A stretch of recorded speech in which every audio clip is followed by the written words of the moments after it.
friends, welcome back to the Grace Filled podcast. Oh, I have a treat for you today. My friend Janet Garman from Timber Creek Farmer is joining us today. She is not just a farmer, but an author, wool and natural dye expert.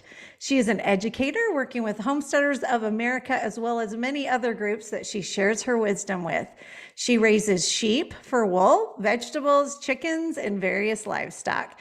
She is one of my absolute people to follow, my favorites, following online. And if you love faith, family, and the farm, like I know you do, you will love following her at Timber Creek Farmer. Welcome, Janet.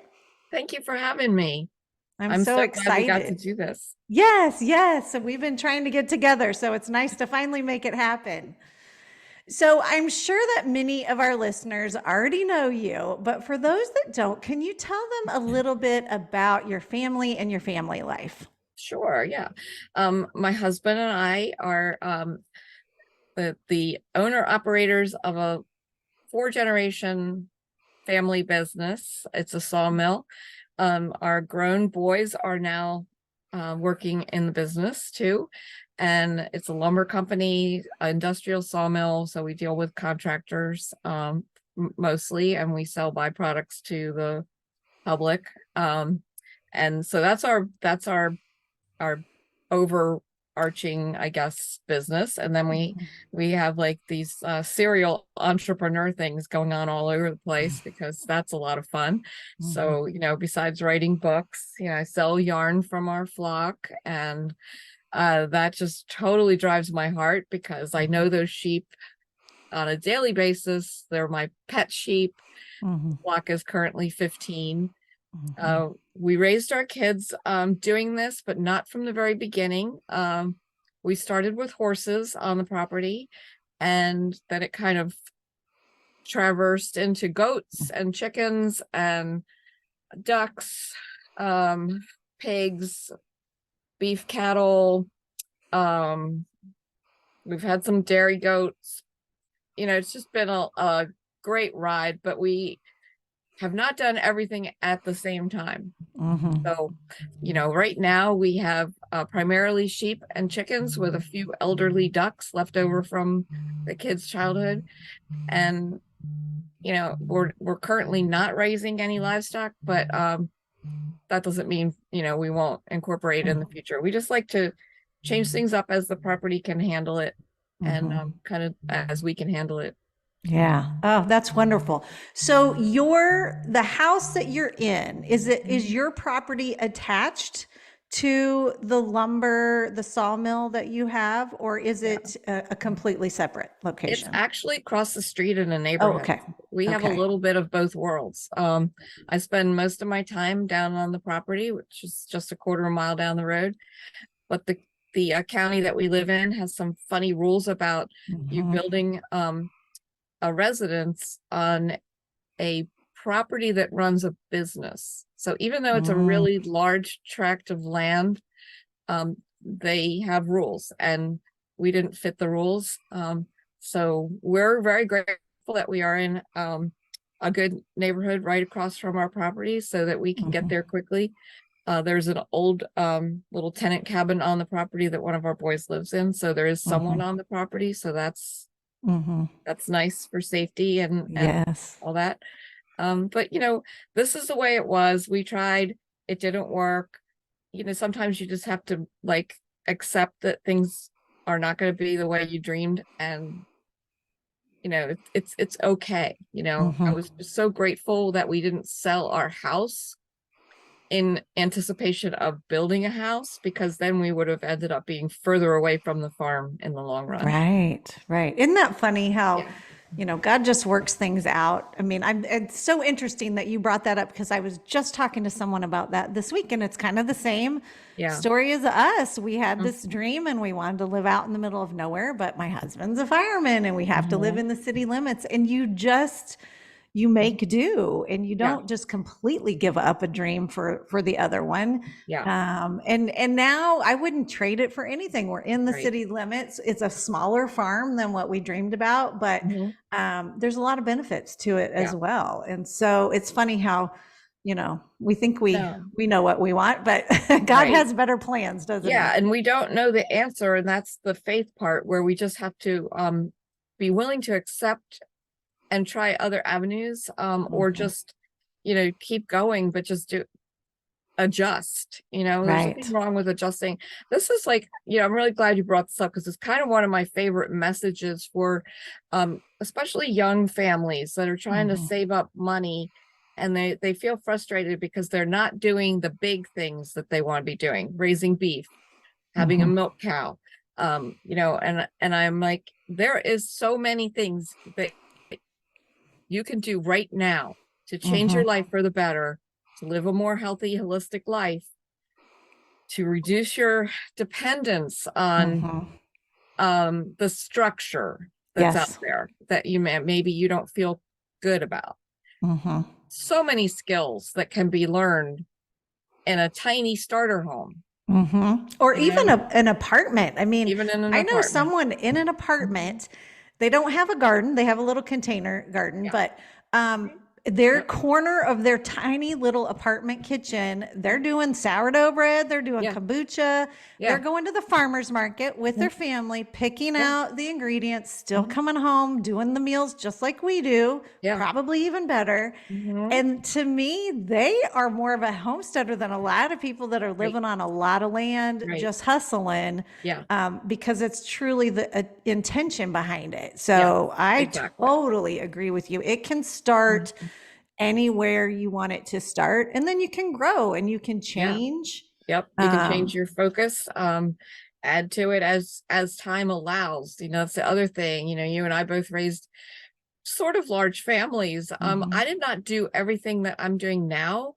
When my Mhm. kids were in middle and high school, my time then was the suburban soccer mom. Like Right. we That's fed what I the was just going to say, sports. yeah, we fed the animals before I drove them to school.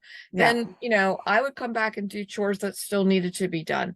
Then I would do my day job, wherever I Yes. was working at the time. And then at night, it would be the reverse. We would get everything taken care of, and then we'd head off to soccer practice or a Yes. game or whatever had to be done, a school function. We worked it out around that, but we weren't doing all the things. Yes. Yeah. It was Yeah. not possible. And I try to tell people, like, do not feel you Mhm. have to do all the things right away. Like, please Mhm. stop. I talked to a lady the other day she's got a young family, but they're not super young anymore. But she cans like amazing amounts of Mhm. food. And I said to her, do you garden? And she's like, oh no, I never grow a garden. I go to Pennsylvania to a farm up there, and I bring back a big trunk load of vegetables and I can them, and then I go back and get more, you know? Good for her. So It's just making it work for where you're at yeah, so and taking it slow. she's supporting the farmer in Mhm. addition to feeding her family the food she wants to feed them. I was Mhm. like, that is just that I wish more people could see that. Yes, and just taking it a Mhm. piece at a Yeah, time. I mean, I exactly. remember a few years back, one of our goals was, okay, we are going to nail this tomato thing. I'd had a couple of really bad years and the worms and there was mildew and mold on them. And I Yes. was like, Ugh. okay, I'm going to deep dive on just tomatoes. I'm Mhm. going to do my other stuff, but that's not going to get my focus. Yeah. I can be halfway on all that, but I am going to deep dive. And and now I feel like I'm the tomato queen, but I like focused only on one thing that whole Yeah. season. I mean, I did other things, but like Yeah. that was I'm going to research this. I'm going to find the best way to do this. And I'm going Mhm. to spend extra time out there. And you can't do that with 20 different things. You just Yeah. can't. Yeah, you really can't. Something's gonna go to the wayside.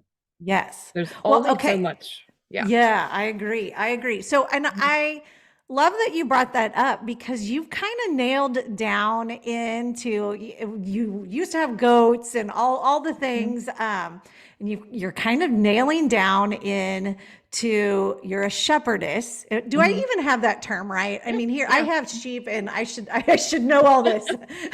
I should know all the terms, Yes. but to tell us why sheep, why is that the one thing that you Yeah. landed on, like, okay, because you're the Isn't that best. I mean, funny? I know.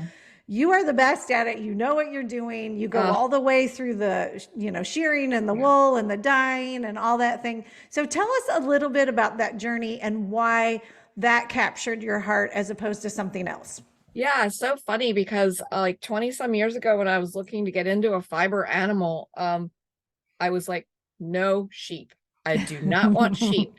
We can do alpaca, rabbits, Angora goats, whatever. We settled on Pygora goats, which is a cross, a smaller version of the pygmy, not the pygmy, the Angora, and raised those for like 10 years before I finally said to this neighbor of mine who had too many sheep, all right, I'll take them. I love it. I was not excited. Yeah. I was just doing it to help him out because we had space and he had a breeding problem, overabundance. And I was like, okay.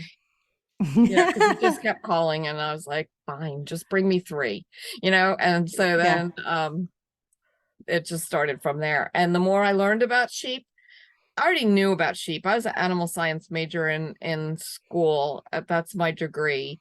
I already knew about sheep, but I knew about raising sheep for meat production. So I didn't really get it. I was like, I don't know, what's wrong with using the yarn at the store, well, once I started using the yarn from my sheep, I knew what was wrong with getting the yarn from the store. There is nothing like using real wool that you raised, that what you fed. That wool is really special. It just totally captivated me. I was a convert, kind of like they say, like there's nothing worse than an ex-smoker, as far as being like against smoking. There's nothing wrong with somebody who said they never wanted sheep, who finds sheep and is like totally all in the game, right? Yeah. The year of shepherdess life it's so seasonal. I just love that you know what to expect, kind of. You know what kind of things can happen at certain seasons, too. You can look out for them once you've learned these little seasonal things. So, I say the year for sheep starts with shearing. That for us is usually in late March or early April. We don't breed. We take in retired ewes from other farms that still have a very viable fleece, and we give them their last 8 to 10 years of life. Oh, I love that. Okay, I don't think I knew that. I did not know that. Yeah, we don't breed. Occasionally, I will buy a lamb that was going to be culled if I think it has a really good fleece. Also, but I'm about the fleece. And I'm not really like saying that I'm saving them. I'm not a rescue. I'm not saving them. I am looking for a certain kind of fleece. So I'm not putting a halo over my head and like saying, I'm saving the world. That's not my thing. It's a business, but I love each member of my flock. Anyway, so we shear, and that's when you really get the first indication of how your past year has gone. Was there nutritional deficits that you weren't meeting? How's the fleece as far as its strength, resiliency? What's it look like? Do you have spots that were being rubbed? What's going on? It gives you a really great indication of what the animal needs moving forward. Plus you can see their condition, which is great, because you might have thought they were a little chubby and then you take all the wool off and like, then they're skinny. Oh, well, let's see. We might need to, get you out on some grass for a little bit. We do use some grain, mostly just to keep them very familiar with us. And they're kind of trained to the grain bucket, I guess you would say. That way, if somebody gets out, it's a good way to get them back. So, okay, let me ask you this real quick, because you're talking about that. I only have 2 sheep, and they're a little bit, I hate to use the phrase, they're sheepish. They're a little bit standoffish, and only when I'm feeding them can I get to pet them. Like the goats will just jump on my lap. They'll come in the house. They're eating my hair. They're all over us. And the sheep are just usually, they're right there with us, but they're usually 2 or 3 feet away. and Mhm. they're comfortable with us and we hang out. But when I go in to pet them, it's only if I have food. So Yeah. are yours that way? And I didn't get them as infant. I didn't breed them and I didn't have them their first 3 or 4 months of their life. And I know they were kind of just out in the field and not around a Yeah. lot of people. So that might be why. Are yours like that or not? Some of mine are extremely friendly to the Mm-hmm. point where you can't get a picture of them because they're so Right. close. Right at your lap. Yeah. And then I do have some that are just very skittish, where I have to Uh-huh. watch them because they will try to run through me if I startle them. So, Uh-huh. I have to respect that Uh-huh. in their personality as I'm walking through the barn or Uh-huh. the paddock. Because if they feel like I'm coming for them, Uh-huh. they will freak out. And I'm like, Yeah. yeah, the way I handle them is to continually um, make their space smaller. So Mm. like I'll take a small piece of fence and just kind of keep walking towards them and getting Mhm. them into an area where I can get them in a corner if I need to touch them Mhm. for some reason. Other than that, I usually let them do their thing. I had some Mhm. advice from a very knowledgeable shepherdess, and she said, you know what? If something's wrong with them, they're going to let you come up to them. Mhm. Mhm. And That is so true. yeah, Yeah. if they're truly sick or injured, they are going to let you because they know you. Mhm. But otherwise, let them be the wild, free sheep that they were supposed to be, Mhm. because some breeds are less domesticated than others. And Mhm. so that just kind of gave me permission to be like, okay, Oakley, I'm just Mhm. going to wave at you from here. How you doing today?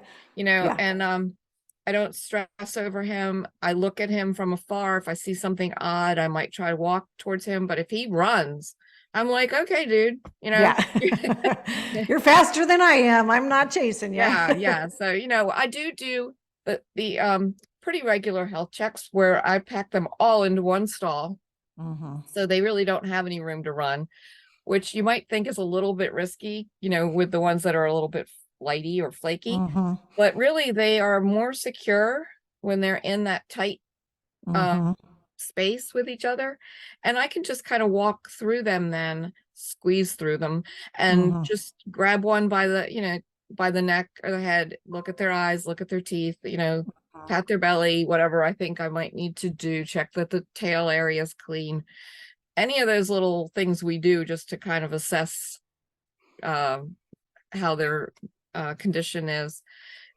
And I just let it go at that. Yeah. Yeah, And that's smart. you That know, sounds like what we should be doing a little bit more. I think we yeah, try to be too hands-on and yeah, then get a little frustrated with it. yeah. So, They're definitely not the personality of goats. That's mhm. very normal. But like I said, I do have a few that are very, very friendly. I don't know Mhm. why they are more so Mhm. than the others, but Yeah. like they're my sheep. They're the ones that come up, and they'll lay down at my feet, and it's a beautiful Mhm. moment, and it's Oh, like, oh my gosh, that's the best. That this is the is best. yeah, So this is tell why us a I'm little free. bit about the process from when you're shearing. So Mhm. now you have all of this fleece, Yeah. and then you go through a process. You're one of the only people I know that actually go all the way through the process and you down to naturally dying. Yeah. So to Yeah. walk us through, what that Sure. looks like and the time commitment to that. Yeah, like Yeah. I want to be, Mhm. I think I'm older than you, but I want to be you when I grow up. I want to like not waste what I have because we shear them. Mhm. And I'm so embarrassed to say I have bags of, their fleece sitting there and I Mhm. have not done a dang thing with it. And that's just not good stewardship. Yeah. That's why Well, we have them. right. But it So is tell, hard to it fit it into your is. life. So I don't want you to beat yourself up over it because it's a totally different activity to squeeze into your already busy life. And I Mm-hmm. don't do every single step in the process. After we get the fleece off and kind of separated the good from the bad, and then I skirt, which is going through the fleece to make sure you picked out anything that you don't want in your yarn. So Mm-hmm. any debris. Um, then it goes to the mill because Okay. I have so much. I can't possibly wash it economically. It would Mm-hmm. be a horrendous amount of water. And Mm-hmm. whereas, these mills, the small mills have these setups where they can scour, the water Mm-hmm. is reclaimed, the lanolin and soap are taken out, and then the water is reclaimed over and over. So they have a better system than I do. So Mm-hmm. it's Okay, it's that's good to know. Thank you for sharing that. That's yeah. good to I mean, know. I will wash one fleece every now and then to have wool in the shop to, I use it for stuffing, like little Mm-hmm. crocheted animals or pillows or something like that. But yeah, for the most part, all the fleece leave. That's a beautiful day. Then you feel like Mm-hmm. you have a lot of space because, that took up Right. Oh, it half the does. building.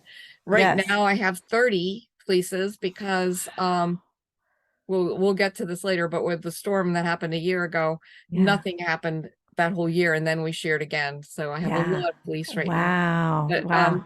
so anyway, then it goes to the mill. So it comes back as yarn. I can get it back as roving or carded fleece or anything in between, but I get it back as yarn Mm-hmm. because I've worked up a customer base that likes our yarn. And so, I have that ready. Then I dye it from a lot of Mm-hmm. stuff on our property, which And oh my goodness, it is so brilliant, bright colors that are just like yeah. you don't find that. I don't Oh, see that in the stores. It's just gorgeous. So thank tell us you. that process. Yeah, thank you. Well, I use natural dyes only.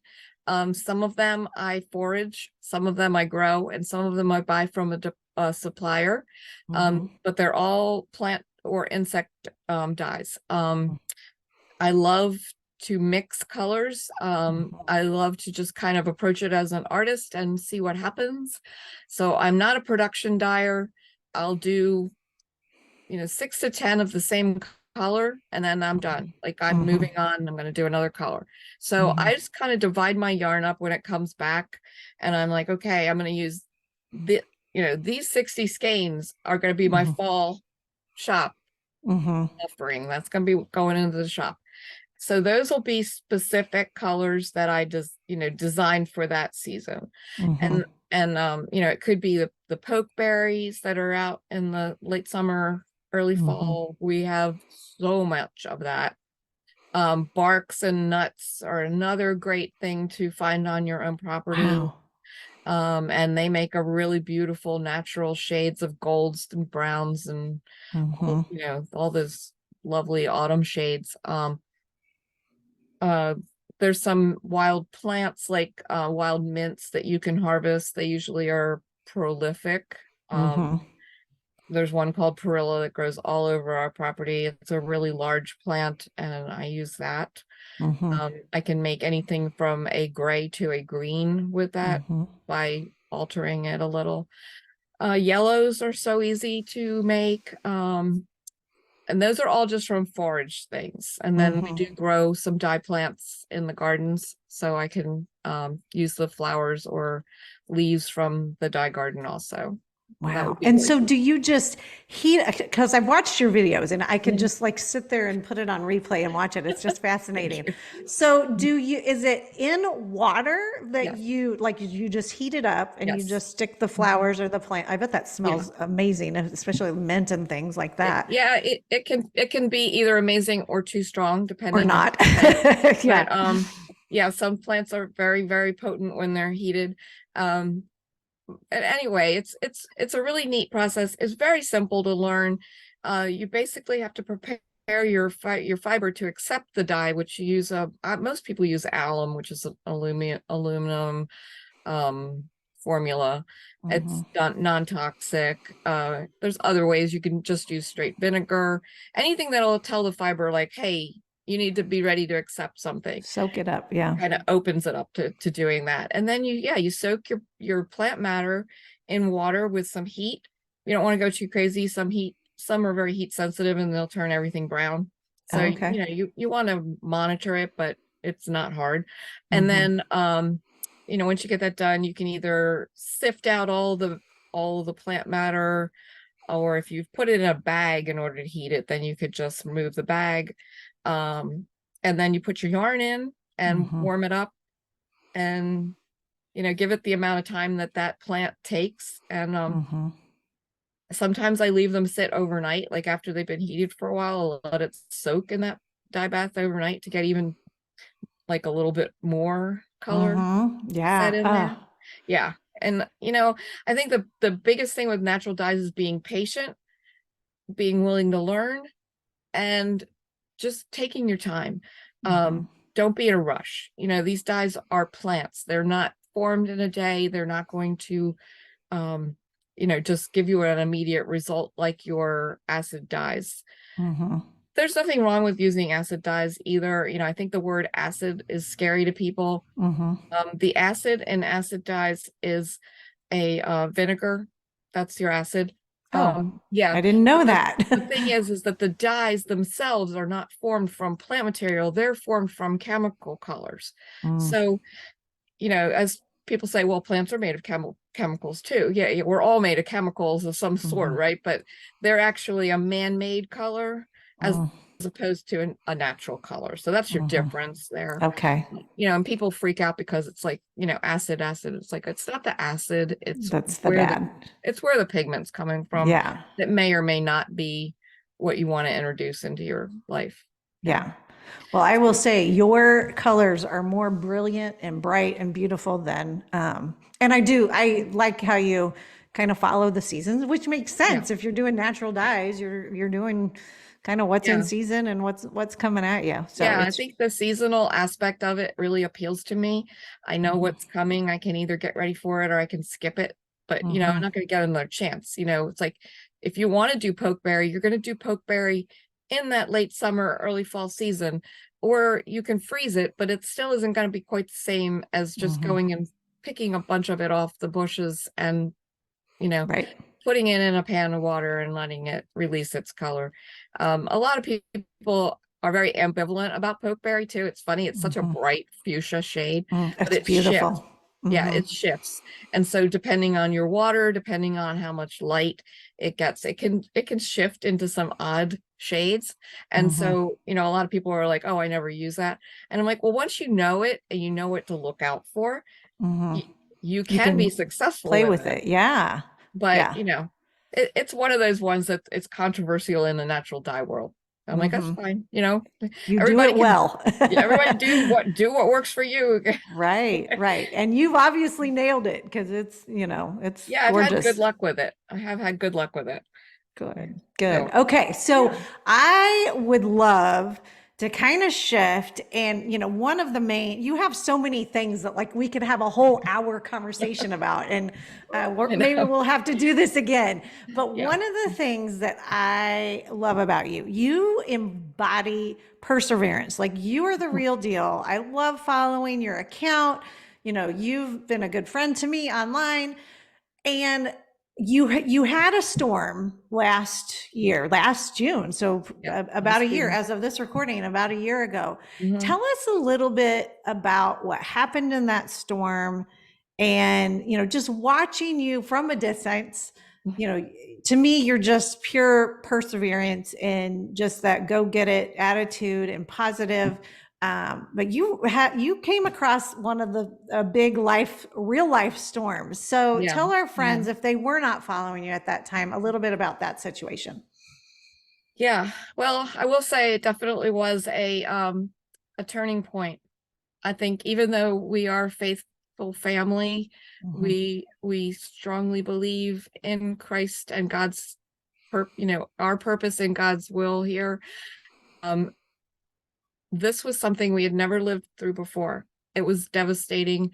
Our farm was pretty much crushed by a wind event. I guess they weren't calling it a tornado, even though there was some twisting. I don't know why. I don't understand meteorology, so I'm not going to try to explain it. But our farm was leveled pretty much, except for our main barn, which my husband had built when the kids were little, and the new wool shop that we had gotten just a couple months ahead before. Yeah, you had just gotten that, right? Yeah. It was like a lifelong dream of having this building to work on the wool on the farm and have it all come together. I could not believe it. It happened in the middle of the night. I had my phone turned off. I heard my son come in that lives on the farm. I thought, immediately, just like those middle of the night phone calls, Mhm. something's wrong. So I jumped out of bed. I met him in the hallway. I said, what happened? He said, you're not going to believe it. I think you and Dad need to come down here right now. He said, I think the sheep are okay, but I haven't been able to actually see them. Because he'd actually been up. We heard the storm and we Mhm. were afraid too, but we were in bed. It was 3 o'clock in the morning, and it was the strangest sound that we've ever heard. Mm. We thought maybe we should get up and go downstairs, but of course we didn't, because Mhm. you're not fully Right. conscious. The dogs freaked out and howled. It was very, very weird. Anyway, the end result was that it went right through our farm, and there were trees everywhere. And this is an old growth forest that Mhm. is our property. It's a tree farm. It's under the Forest Preservation Act. It has to be selective cut every so often by the forestry guidelines. Anyway, it was quite shocking. We pulled in the driveway as far as we could, which wasn't very far. We did manage to get over and under some super large trees, but we still couldn't get to any of the animals. Oh, I remember seeing those pictures and I was just like, Yeah. I could not even comprehend what My you were first going thought, through. honestly, my first thought was, we're done here. Yeah, Like, that was my first thought. Well, this is how it ended. right. And then as we managed to, we gathered the chainsaws, we gathered help, we managed to get through. I found the sheep. That was my first concern, was finding the sheep. I didn't know if the barn had fallen in on them. I could see the top of the barn had been crushed, but I didn't know what was going on in the barn. Let me just tell you, I will never criticize my husband for overbuilding ever again. Right.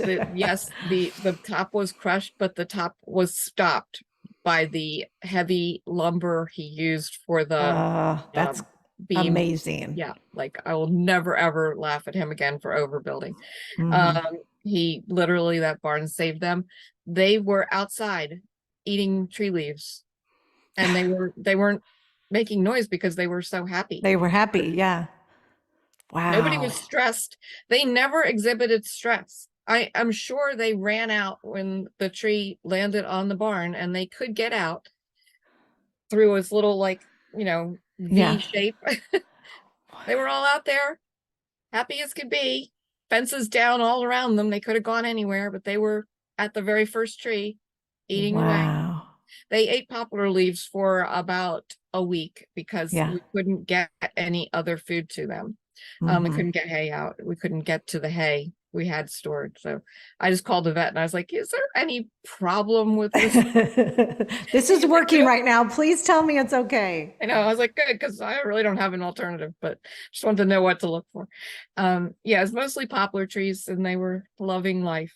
Then we started, trying to get to the chickens, and the ducks, and the goats. The goats were also fine. I had chicks in a building, and I had two brooders, and a tree had fallen between the two brooders and landed on the other side support of the building. And both brooders were fine. Well, one was kind of crushed, but it hadn't reached the birds. It hadn't reached the Wow. chicks. So we just had to clean up to get to them, and then Mhm. we got them out.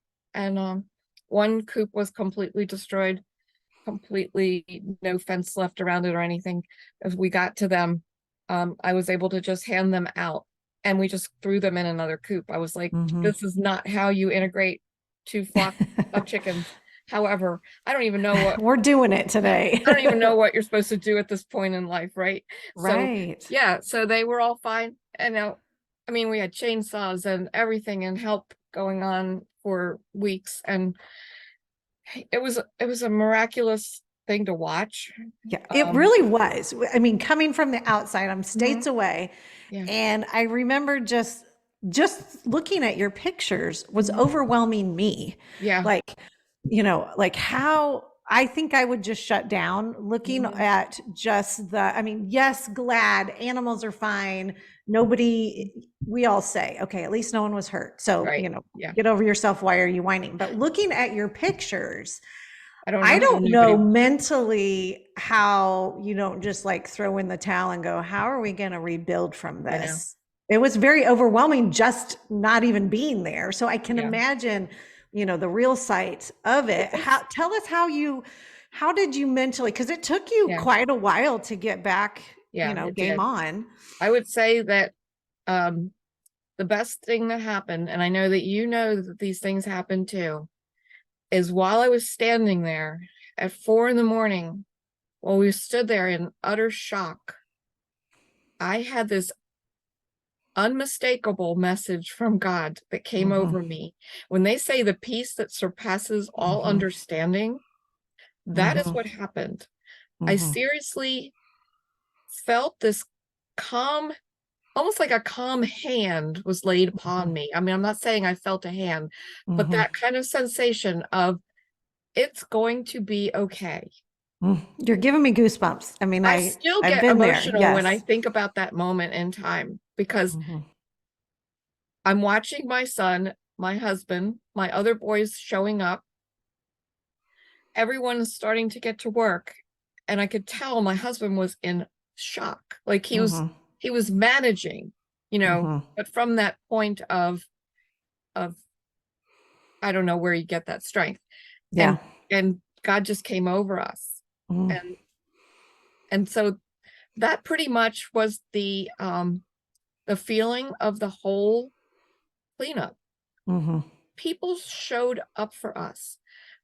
People that were not themselves physically able to help. Because I mean, these were massive trees, as you said. oh, yes. And we were like, you can't come here. Like, we love you for offering, but you can't be here. It's Mm-hmm, too dangerous.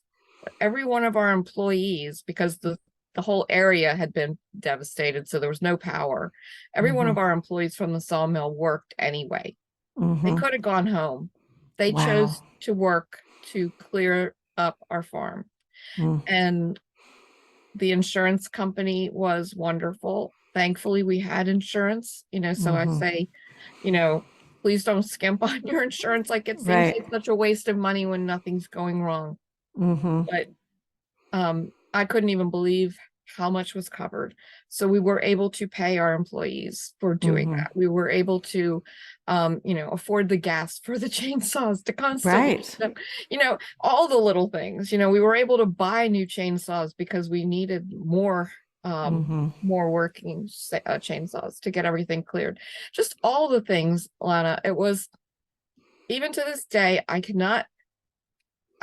remember that feeling, that moment, and I still get emotional when I mm-hmm, recall what mm-hmm, happened.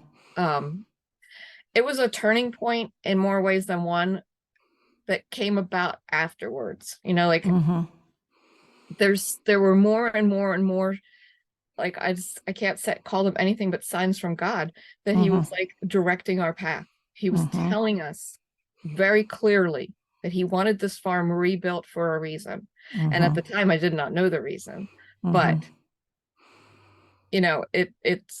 it's coming together now. mm-hmm, And let me just tell you, when you follow God's plan, and I was talking to my dear friend Amy about this the other day, when you actually go all in on God's mm-hmm, plan, and you're not fighting, going, no, no, no, but I wanted that over there. mm-hmm. You're not going like nitpicking back and forth. You're totally open. It is the most miraculous, beautiful feeling that you can experience.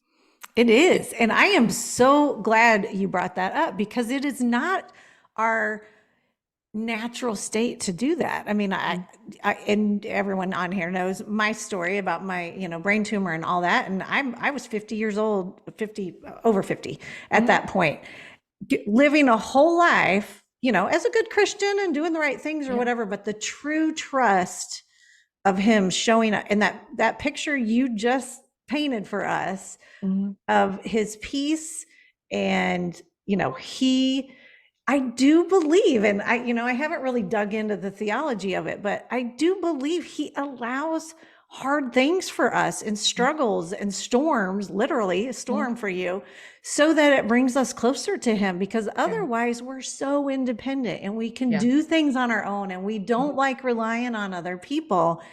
And sometimes he allows that to take us to our knees. And so he's the only one that can give us peace at that point and unfold his plan. Because, like you said, I feel like sometimes I'm a little toddler fighting, Yeah. no, I Yeah. want this. I like mine, Yeah. mine, mine. I want that over there. I want this.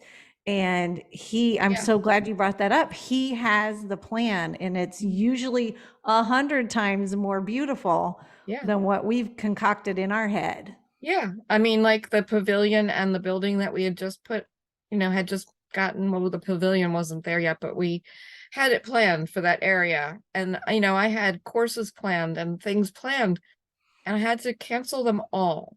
And Mm-hmm. that was like, at first I was like, oh my, I worked so hard to get to this point and now I can't do it. But instead, I started looking at it as a blessing because I wasn't ready. Mm-hmm. I really wasn't ready emotionally and physically at that point before the storm. I was pushing myself to do things I wasn't ready for. Mm-hmm. And of course, we're stubborn. I wasn't going to give up. I was Mm-hmm. Yep. going to build this Finish strong. company, right? I was going to do it, Yeah.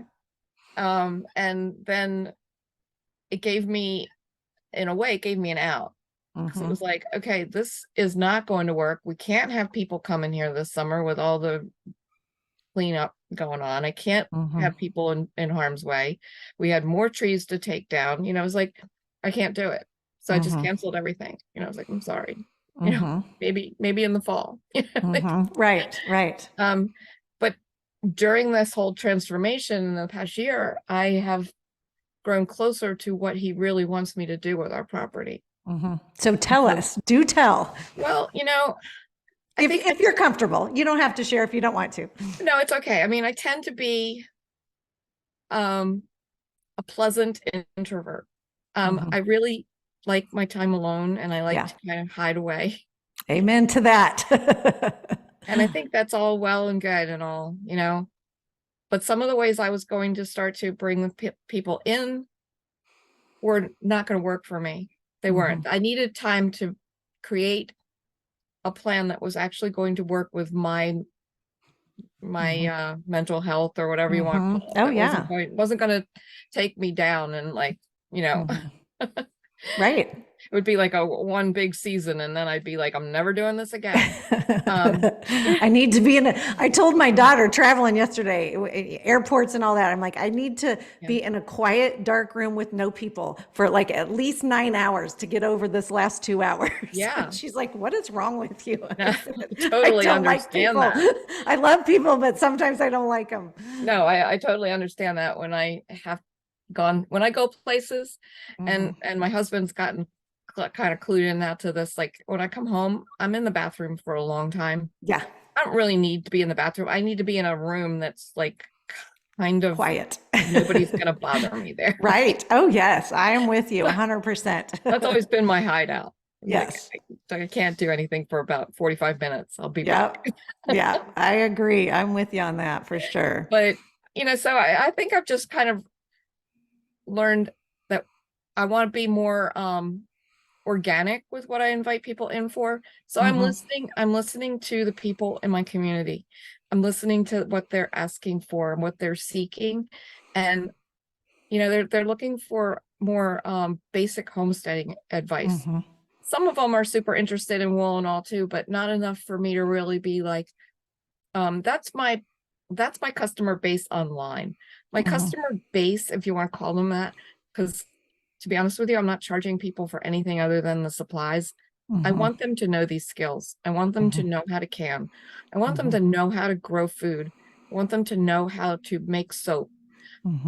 I want them to have these empowering skills that they're put off by.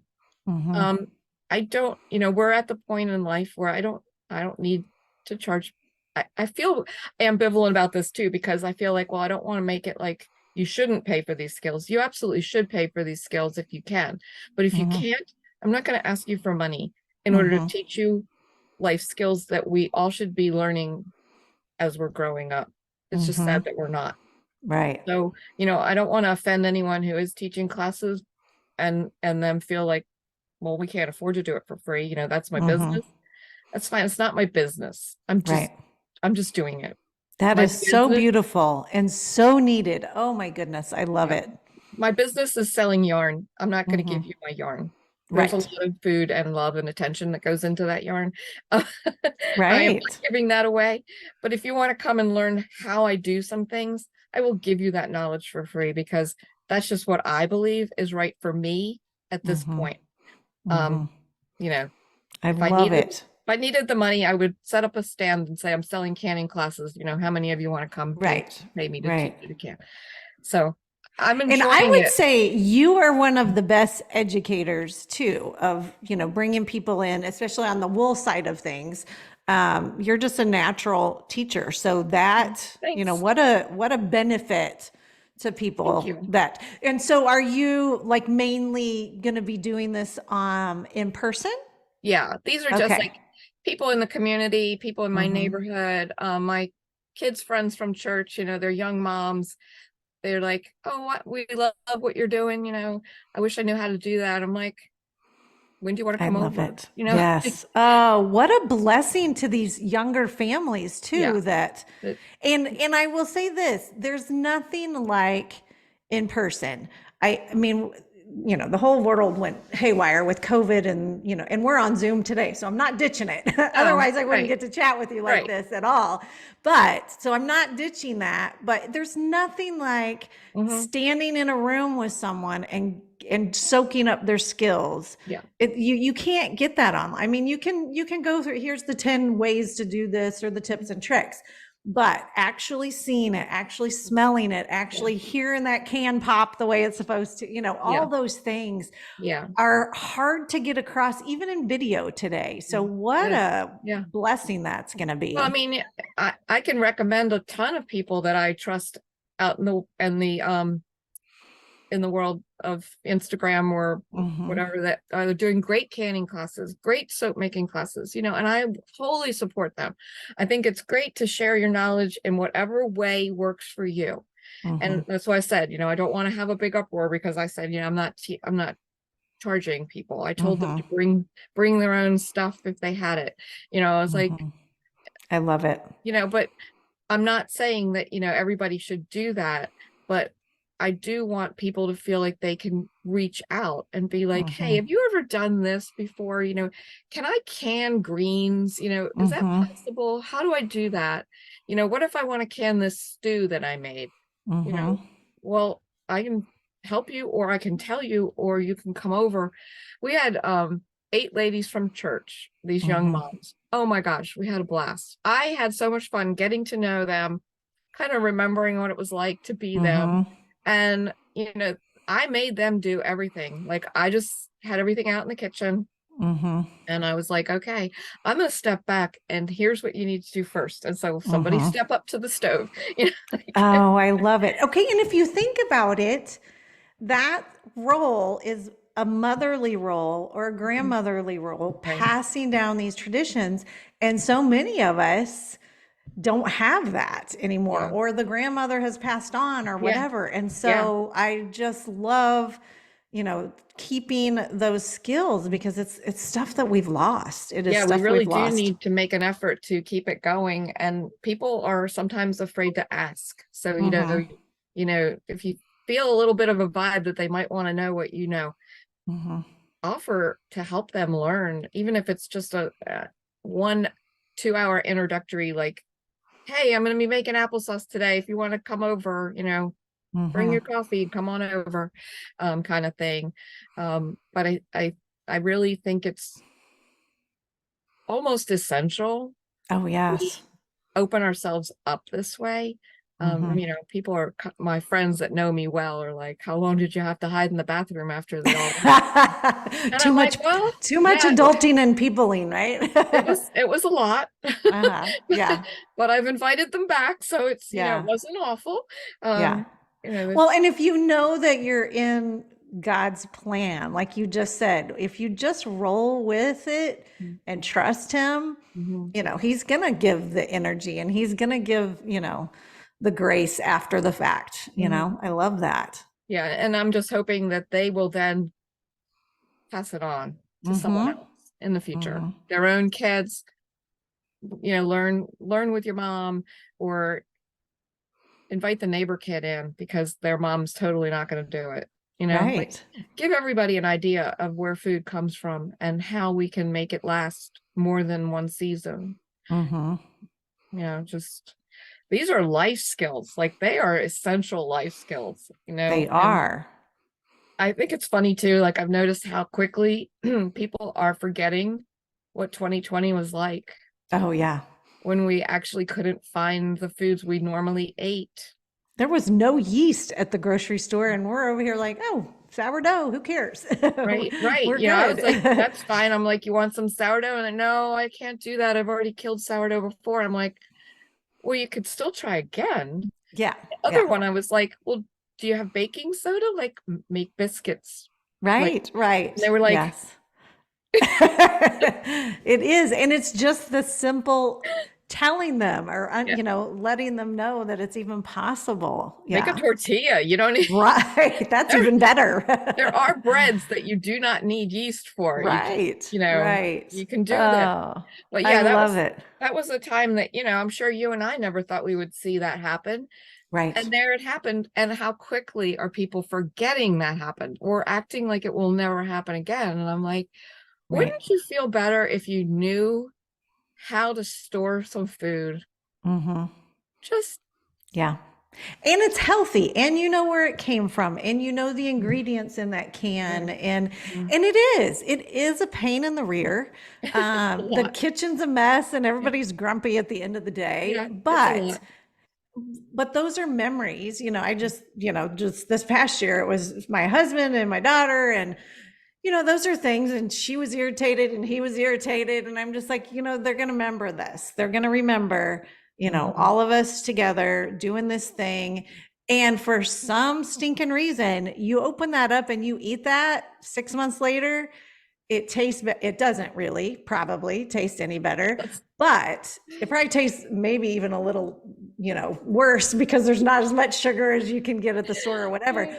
But it's so much more special when you're Mhm. eating that cobbler with, the peaches that you picked off of it, or this, you're eating the salsa with the ones that you canned.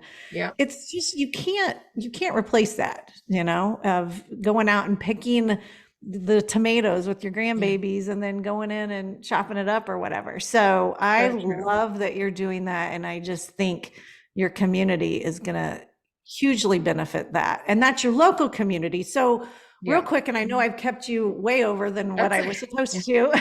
I keep Sorry. having all kinds of, I could take you for like 5 hours and waste your whole day here. No, it's not a waste at all. Wonderful. One last question for Yeah. you before we let you go, and then we, Mhm. we really should have you back on and talk about some other things too that I have.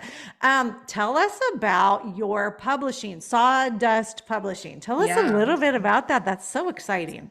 So this was actually came about from being a published author and learning the different avenues you can go through to get your book published and which ones work well for a small author. Like, Mhm. I'm not writing Nora Roberts, steamy romance novels that everybody's, gobbling up. These are books about farming. It's a niche crowd. Mhm. And there are some pretty powerful voices already out there. But what I was really holding on to was that there are a lot of voices that aren't being heard at all because Mhm. they're not from a big farm family or they're not from a lifelong agriculture background, but they still have learned something important that needs to be shared, Mhm. but they can't afford to get their book published. Mhm. Now, there's a lot of ways that are very unscrupulous to get your book published. They Mhm. call those vanity presses. And I can tell you from experience that you do not want to do that. Mhm. Um, it's a it's not a good road to go through.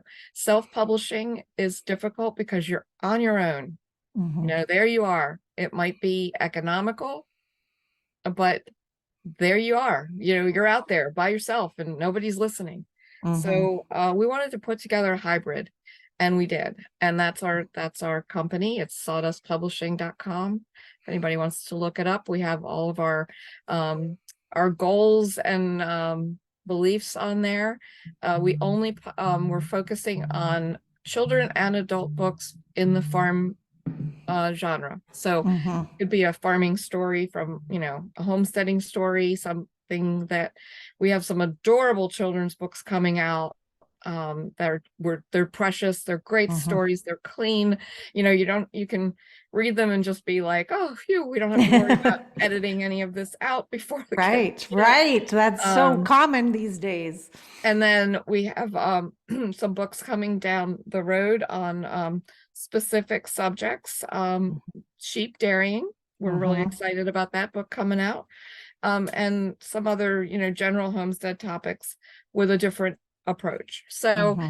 I'm really glad to be able to give these people, these authors, a Mm-hmm. way to kind of get a step up into the world, maybe open up some speaking engagements for them, a way to Mm-hmm. kind of brand themselves and get out there in the world, because I know what it's like to be one of those quiet voices. And I feel like I Mm-hmm. had a really good break. Mm-hmm. Someone recommended me to the publisher I wrote for. I ended up doing 3 books with a traditional publisher. They were very good to me.